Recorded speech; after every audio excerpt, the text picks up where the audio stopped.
Saudi അറേബ്യയിലെ പ്രമുഖ budget വിമാന കമ്പനിയായ ഫ്ലൈനാസ് റിയാദിൽ നിന്ന് കൊച്ചിയിലേക്ക് നേരിട്ട് വിമാന സർവീസ് ആരംഭിക്കുന്നു. സെപ്റ്റംബർ 2 മുതൽ ആഴ്ചയിൽ 3 സർവീസുകളാണ് സർവീസ് നടത്തുക. പുതിയ റൂട്ട് നിലവിൽ വരുന്നതോടെ സൗദിയും ഇന്ത്യയും തമ്മിലുള്ള വ്യോമയാന ബന്ധം കൂടുതൽ ശക്തമാകുമെന്ന് ഫ്ലൈനാസ് വ്യക്തമാക്കുന്നു. ഇന്ത്യൻ വ്യോമയാന വിപണിയിലെ സാന്നിധ്യം വിപുലീകരിക്കുന്നതിന്റെ ഭാഗമായാണ് ഫ്ലൈനാസ് റിയാദിൽ നിന്ന് കൊച്ചിയിലേക്ക് പുതിയ ഡയറക്ട് സർവീസ് പ്രഖ്യാപിച്ചത്.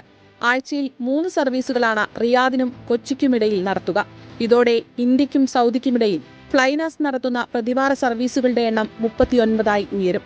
നിലവിൽ റിയാദിൽ നിന്ന് ദില്ലി, ലക്നൗ, ഹൈദരാബാദ്, കോഴിക്കോട്, മുംബൈ എന്നിവിടങ്ങളിലേക്ക് ഫ്ലൈനാസ് നേരിട്ടുള്ള സർവീസുകൾ നടത്തുന്നുണ്ട്. ദമാം, ലക്നൗ റൂട്ടിലും പ്രതിവാര ഡയറക്ട് സർവീസ് നിലവിലുണ്ട്.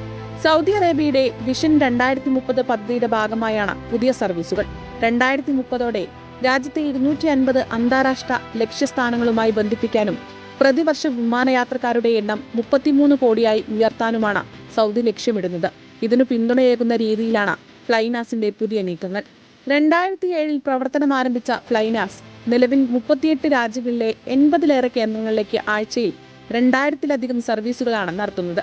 ഇതുവരെ 11 കോടിയിലധികം യാത്രക്കാർക്ക് സേവനം നൽകിയ കമ്പനി വിഷൻ 2030ന്റെ ഭാഗമായി സർവീസ് ശൃംഖല 165 ലക്ഷ്യസ്ഥാനങ്ങളിലേക്ക് ഉയർത്താനുള്ള തയ്യാറെടുപ്പിലാണ്.